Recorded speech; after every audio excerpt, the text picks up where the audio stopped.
Hello friends, super सेलियाથી હું દીપા। ચાલો આજે વાત કરીએ આપણે થાળીમાં પીરસાતા આ બે ચટાકાની। સૌથી પહેલાં બનાવીશું લીલા મરચાંનો ચટાકો। જે બનાવવા માટે અહીંયા જોઈ શકો છો મેં 6 લીલા મરચાં જે મોળા આવે છે ને એ લીધા છે। ધોઈ નાખવાના છે અને વચ્ચેથી આ રીતે કટ આપી દેવાનો છે। આ લીલા મરચાંનો ચટાકો બનાવવા માટે સૌથી પહેલાં આપણે અડધી ચમચી જેટલી રાઈ, 5 ચમચી જેટલા મેથી દાણા, 5 ચમચી જેટલું જીરું અને 5 ચમચી જેટલી વરિયાળી લઈ લઈશું। સૌથી પહેલાં એને આપણે આ રીતે લોડીમાં થોડી ગરમ કરી લઈશું। એની હવા ઉડી જાય અને થોડી ક્રિસ્પી થઈ જાય। વરિયાળીની તો સુગંધ એટલી સરસ આવશે ને, બસ એટલે ગેસ બંધ કરી દેવાનો છે। બસ 3 મિનિટ માટે મેં શેક્યું, ગેસ બંધ કરી અને હવે એનો પાવડર કરવા આ રીતે ખલદસ્તાનો પણ ઉપયોગ કરી શકો છો, ક્વોન્ટિટી ઓછી હોય તો, કે પછી મિક્સર જારમાં પણ કરી શકો છો। આ રીતે પાવડર કરી લેવાનો છે। આ પાવડર બનાવીને આપણે સ્ટોર કરી શકીએ છીએ અને ઝટપટ ગમે ત્યારે લીલા મરચાંનો આ રીતે ચટાકો બનાવી શકીએ છીએ। જોઈ શકો છો આવો કરકરો પાવડર તૈયાર છે। હવે એ જ જે લોઢી હતી એમાં મેં લીધું છે 1 ચમચી જેટલું સિંગ તેલ। સરસિયાનું તેલ પણ ઉપયોગમાં લઈ શકાય સિંગ તેલના બદલે। 5 ચમચી જેટલી હિંગ એડ કરી પછી મરચાં એડ કરી લઈશું। મરચાં એડ કરીને આપણે 2 થી 3 મિનિટ માટે આ રીતે હલાવવાના છે। પછી 5 ચમચી જેટલું મીઠું એડ કરી લઈશું।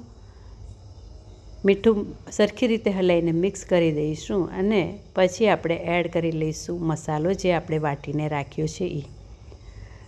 તો તૈયાર થઈ જશે। બસ મસાલો એડ કરી અને હલાવીએ એટલે આપણો આ ચટાકો, આ લીલા મરચાંનો ચટાકો તમે પંજાબી શાક જોડે પીરસશો તો બી સરસ લાગશે। છોલે છે, રાજમા છે એની સાથે પણ સરસ લાગે, કે પછી એકલો થેપલા કે ભાખરી સાથે ખાઓ, ખીચડી સાથે ખાઓ તો બી ખાવાની મજા આવે એવો ટેસ્ટી।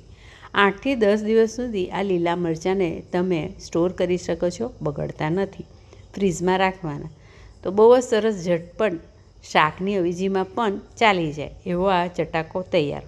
હવે આપણે બીજો જે ચટાકો બનાવવાના છે શિંગદાણાનો। શિંગદાણા અહીંયા અડધો કપ જેટલા શેકેલા શિંગદાણા લીધા છે। બને એટલા ઉપરના બધા છોડા દૂર કરી દેવાના અને પછી આ રીતે એને ખલદસ્તામાં અધકચરા વાટવાના। એના ફાળા થઈ જશે તો બી ચાલશે, વધારે પડતા એને પાવડર નથી કરવાનો। આ રીતે થોડા ઠઠુમીને સમજો ફાળા કરવાના। બધા શિંગદાણા આ રીતે આપણે તૈયાર કરી લઈશું। હવે એક તવી મૂકી દઈશું। અહીંયા આપણે 1 થી 1.5 ચમચી જેટલું સિંગ તેલ લઈશું, કાં પછી તમે બટર એટલે કે માખણનો પણ ઉપયોગ કરી શકો છો।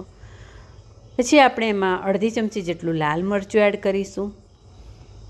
પછી એડ કરી લીધું હળદરનો પાવડર, સંચળનો પાવડર, મીઠું, બધું અહીંયા આપણે અડધી ચમચી જેટલું એડ કરી દેવાનું।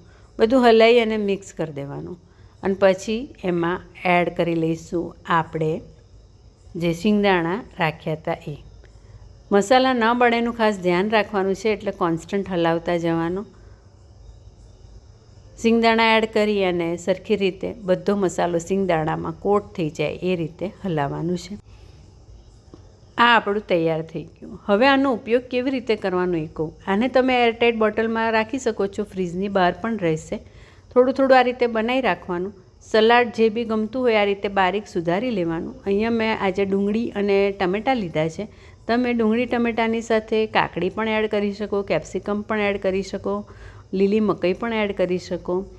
તો આ રીતે બધા સલાડ બારીક સુધારેલા એક બાઉલમાં લઈ લેવાનું અને એમાં 1 થી 2 ચમચી જેટલા આ શેકેલા શિંગદાણાનું જે આપણે મસ્ત નમકીન જેવું મિક્સચર બનાવ્યું એ એડ કરી લેવાનું। તો ફ્રેન્ડ્સ, આ એડ કર્યા પછી સલાડમાં કોઈ બી જાતના બીજા મસાલા કરવાની જરૂર નથી, પણ આ રીતે આજે સલાડ બનાવ્યું એ બહુ જ ટેસ્ટી લાગે છે। શાકની અવેજીમાં કે પછી કોઈ બી શાકની સાથે એક સાઈડ સલાડ તરીકે બહુ જ સરસ લાગે।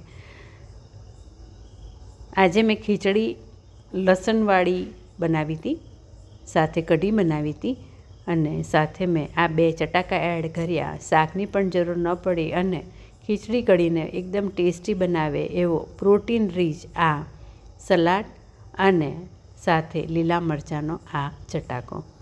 રેસીપી જરૂરથી ટ્રાય કરજો. Thank you. જોતા રહેજો સુપર સહેલિયા.